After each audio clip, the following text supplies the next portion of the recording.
अस्सलाम वालेकुम। NTA news पर पीएसएल का स्पेशल प्रोग्राम पीएसएल पवेलियन के साथ आपका मेजबान साजिद हसन हाजिर खिदमत है। आज कोयटा ग्लैडिएटर और कराची किंग्स के दरमियान मुकाबला था और तवक्को ये की जा रही थी, मुझ समेत बहुत से लोग ऐसा समझ रहे होंगे कि कराची किंग्स जो है ये मैच जीत जाएगा, लेकिन कोयटा ग्लैडिएटर ने बेहतरीन बॉलिंग का मुजाहरा करते हुए कराची किंग्स को 5 रन से शिकस्त दी। और ये पीएसएल का पहला मैच है जिसके अंदर इतने छोटे मार्जिन से जो है वो शिकस्त का सामना करना पड़ा मुखालिफ टीम को। कराची किंग्स ने क्या क्या गलतियां की और कोयटा ग्लैडिएटर्स जो है वो किस वजह से जीता, आज के इस प्रोग्राम के अंदर हम बात करेंगे। कराची किंग्स और कोयटा ग्लैडिएटर के मैच के ऊपर 143 रन का हदफ जो है वो दिया गया कराची किंग्स की, कोयटा ग्लैडिएटर की जाने से कराची किंग्स को। और कराची किंग्स की जो टीम है 137 रन, 8 खिलाड़ी आउट के ऊपर जो है उनके 20 ओवर हो गए और 5 रन से यह मैच उनके हाथ से निकल गया। क्या साउथ शकील ने कप्तानी की और डेविड वार्नर को क्या कुछ सोचने की जरूरत है? कराची किंग कहां स्टैंड कर रही है, कौन कौन सी खामियां हैं उनकी बैटिंग के अंदर, बॉलिंग के अंदर? और कोयटा ग्लैडिएटर जो है वो उसने शुरू के अंदर कोलैप्स हुई उनकी बैटिंग, लेकिन कुछ खिलाड़ियों ने जैसे कि फहीम अशरफ हुए और दीगर खिलाड़ी हुए, उन्होंने छोटी इनिंग खेली लेकिन एक बेहतरीन वाला टोटल स्कोर किया। इस मैच के ऊपर मुकम्मल तौर पर बात करते हैं। क्रिकेट एक्सपर्ट मोहसिन रजा हमारे साथ मौजूद है। मोहसिन साहब, मुझे भी यही तवक्को थी, शायद आपको यही तवक्को थी कि कराची ये मैच जीत जाएगा। क्या हुआ कि 5 रन से कोयटा के हक में ये नतीजा रहा?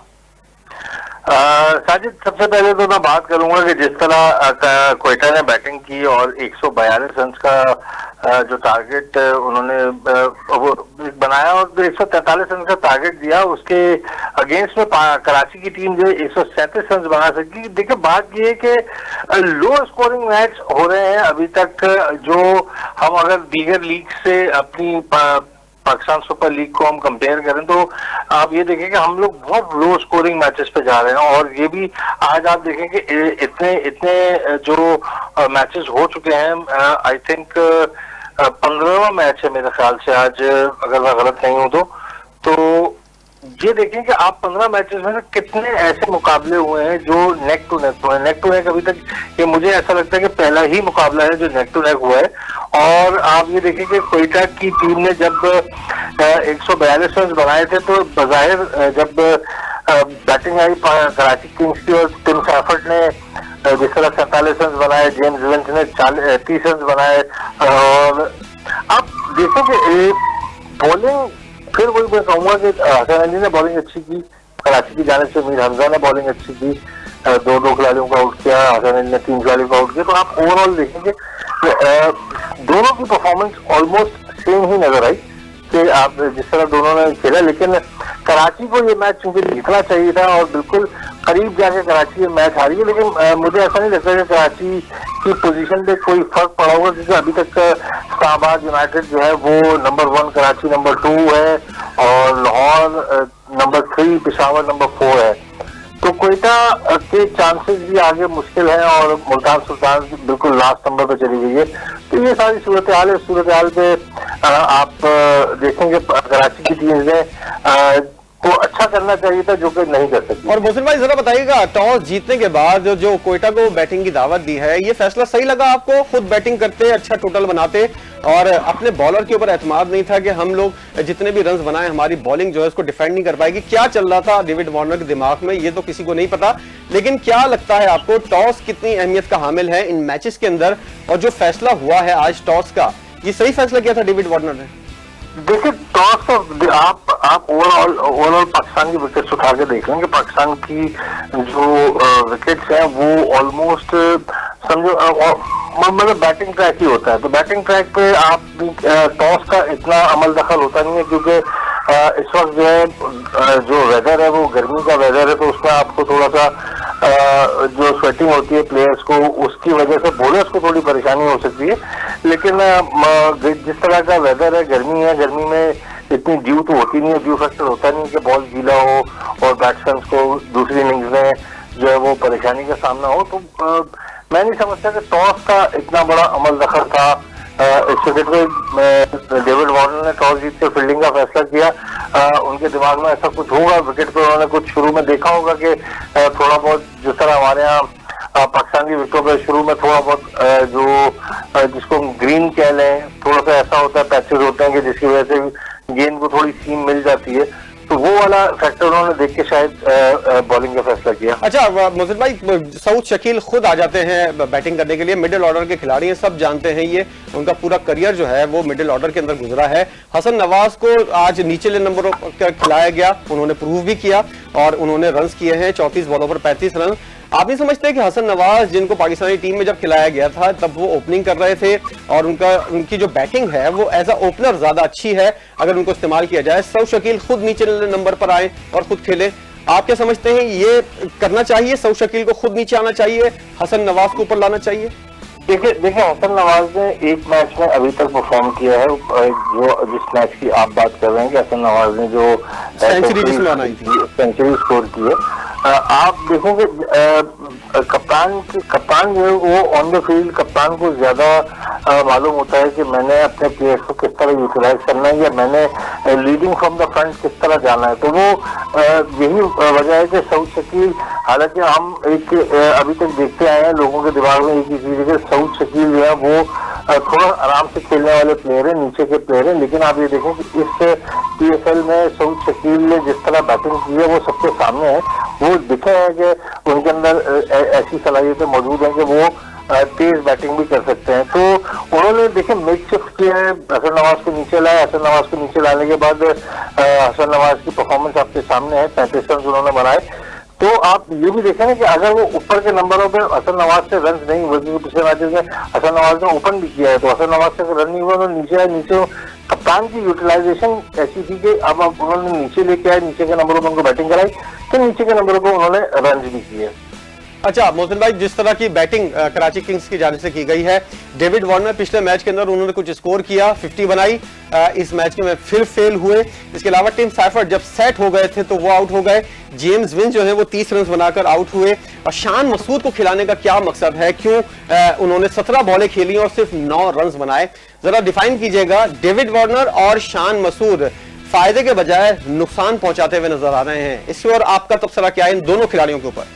देखिए शान मसूद को हमने खेलते हुए देखा है। शान मसूद एक अच्छे प्लेयर हैं। शान मसूद की आप अगर स्टैटिस्टिक्स को उठा के देखें तो शान मसूद ऐसे प्लेयर नहीं है कि शान मसूद को हम के ऊपर क्वेश्चन मार्क लगाएं कि जी देखिए कुछ कंडीशंस होती हैं, कंडीशंस पे हम बैट्समैन को किस तरह यूटिलाइज करते हैं, बैट्समैन किस तरह खेलते हैं, उन कंडीशंस को देख के। अब डेविड वार्नर की बात है कि डेविड वार्नर इस तरह तो आप बात करेंगे ट्रेविस हेड की, जिस तरह उन्होंने स्टार्ट लिया था, अब वो बैटिंग नहीं कर पा रहे, क्योंकि प्लेयर्स के साथ ऊपर नीचे होता रहता है।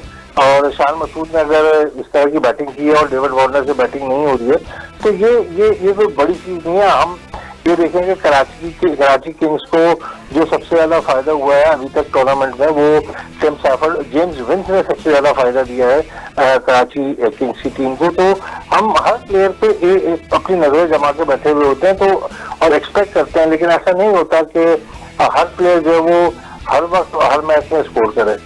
अच्छा, मोहम्मद आमिर जिन्होंने पहले ओवर के अंदर ही बेहतरीन वाला ब्रेक थ्रू दिया, डेविड वार्नर को आउट किया और जब जरूरत पड़ी तो मोहम्मद नबी को भी उन्होंने आउट किया।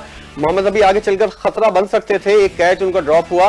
जरा बताइएगा मोहम्मद आमिर, खुर्रम शहजाद और जिस तरह की बॉलिंग कर रहे हैं वसीम जूनियर, कैसा बॉलिंग डिपार्टमेंट लगा आपको कोयटा ग्लैडिएटर का? बिल्कुल मोहम्मद आमिर देखें इस वक्त जो लीग्स हो रही हैं और मोहम्मद आमिर जिस तरह बॉलिंग कर रहे हैं वो साबित कर रहे हैं कि वो उनके अंदर अभी भी बहुत पोटेंशियल मौजूद है। इसी तरह खुर्रम शहजाद भी है, और आपने बात की वसीम जूनियर की, तो आप एक चीज उस दिन हमने आपके प्रोग्राम में जिक्र किया था कि ऑलराउंडर्स का, तो वसीम जूनियर को आप देखेंगे, वसीम जूनियर अभी तक जो है, जब आपके पास प्लेयर्स ऐसे हैं कि जिनको आप शाइन कर सकते हैं, जिनको आप पॉलिश कर सकते हैं, तो वसीम जूनियर उनमें से एक नाम है कि जिनको आप पॉलिश करें और एज ऑलराउंडर पाकिस्तान टीम के लिए उनको यूज करें। तो खुर्रम शहजाद, आमिर, वसीम जूनियर, फहीम अशरफ, ये वो प्लेयर्स हैं जिनको आप, मीर हमजा स्पेशली, तो इनको आपको यूटिलाइज करने की जरूरत है। इनको आप इनके जो आप इनको पॉलिश करें, इनको यूटिलाइज करें ताकि ये पाकिस्तान के फ्यूचर के लिए बेहतर हो सके। क्योंकि आपके पास, आपने अभी तक एक चीज नोट की है कि हमारे पास बैकवर्ड क्या है, हमने कोई बैकवर्ड पर तैयारी नहीं किया हुआ। हमारे पास कोई बैकआउट पे ऐसा है नहीं है, गिने चुने प्लेयर्स हैं, एक पूल बना हुआ है, उसी पूल में से उठा के प्लेयरों को पाकिस्तान टीम में शामिल कर लिया जाता है, उसी पूल में से उसी और वो पाकिस्तान टीम से निकाल के उन प्लेयरों को वापस उसी पूल में डाल दिया जाता है। तो हम कल भी आपके प्रोग्राम में हमने यही बात की थी गुज़िश्ता प्रोग्राम में कि हम ग्रास रूट लेवल पे इतने सारे टूर्नामेंट्स, इतने सारे इवेंट्स, इतनी सारी चीजें कर रहे हैं, उसमें हम क्या प्रोड्यूस कर रहे हैं, हमने कौन सा प्लेयर ऐसा प्रोड्यूस कर लिया है अभी तक। अच्छा मोहसिन भाई, आखिरी सवाल, जैसा कि आपने कहा था पॉइंट्स टेबल के अंदर कराची किंग्स की कोई तब्दीली नहीं आई, लेकिन क्वेटा ने 2 कीमती पॉइंट हासिल कर लिए हैं और बेशक वो 5वें नंबर पर है, लेकिन 4 पॉइंट्स उन्होंने लिए हैं और 4 मैचेस खेले हैं, 2 जीते 2 हारे। अगला मैच जो है क्वेटा के लिए यकीनी तौर पर अहम होगा। जरा बताइएगा आपको कराची किंग्स के अलावा और कौन सी टीम है जिसको समझते हैं कि वो जो है वो चौथे नंबर के ऊपर चौथी टीम बन सकती है। मुल्तान सुल्तान के बारे में तो हर कोई ये कह रहा है कि बड़ी मायूस कुन कारकर्दगी और रिजवान लग रहा है बहुत डिसहार्ट है जब से उनको कप्तानी से हटाया है। क्वेटा ग्लैडिएटर अच्छी कारकर्दगी का मुजाहरा कर टॉप 4 के अंदर आ सकती है या नहीं? जी बिल्कुल, क्वेटा ग्लैडिएटर्स ने जिस तरह अपनी फॉर्म को पकड़ा है और जो क्वेटा ग्लैडिएटर्स की जो टीम है अब वो परफॉर्मेंस की तरफ जा रही है, तो वो सबके सामने है कि अब अभी क्वेटा के पास मैचेस बाकी हैं, 2 मैचेस मजीद, 5 में से अभी भी 2 मैच, 1 मैच बाकी है आई थिंक। तो अभी ये देखेंगे, ये 1 मैच और जीतना है, 2 मैच जीत के भी ये अपने पॉइंट्स टेबल पे बेहतरी कर सकते हैं। उस बेहतरी के बाद जो है ये टॉप 4 में इजीली जगह बना सकते हैं। यकीनी तौर पर क्वेटा ग्लैडिएटर को से सबसे बड़ा खतरा कराची किंग्स को है। बहुत शुक्रिया, मोहसिन रजा साहब हमारे साथ मौजूद थे और आज के मैच के ऊपर गुफ्तगू कर रहे थे, बता रहे थे कि क्या गलतियां की हैं कराची किंग्स ने और क्वेटा ग्लैडिएटर की टीम जो है किस वजह से ये मैच जीती है। तो कल के मैच की अगर बात की जाए तो लाहौर और मुल्तान के दरमियान ये मैच है, मुल्तान की टीम के लिए इंतहाई अहमियत का हामिल है ये मैच, और अगर उनको आना है, इस टूर्नामेंट के अंदर रहना है और अपने आप को रेलिवेंट रखना है तो ये मैच जीतना, बल्कि ये मैच क्या इसके बाद जितने भी मैचेस हैं मुल्तान सुल्तान के लिए बहुत टफ टाइम है, उनको सारे मैचेस जीतने हैं अगर टॉप 4 के अंदर जगह बनानी है। लाहौर कलंदर की टीम जो है थोड़ा रिलैक्स है क्योंकि तीसरे नंबर के ऊपर मौजूद है और अगर वो खुदा ना खास्ता कल का मैच हार भी जाते हैं तो किसी किस्म का कोई फर्क पॉइंट्स टेबल के ऊपर नहीं पड़ेगा। कल तक के लिए इजाजत दीजिए, दोबारा हाजिर होंगे और लाहौर कलंदर मुल्तान सुल्तान के मैच के ऊपर गुफ्तगू करेंगे इसी वक्त, इसी टाइम, इसी चैनल के ऊपर। जब तक के लिए अल्लाह हाफिज।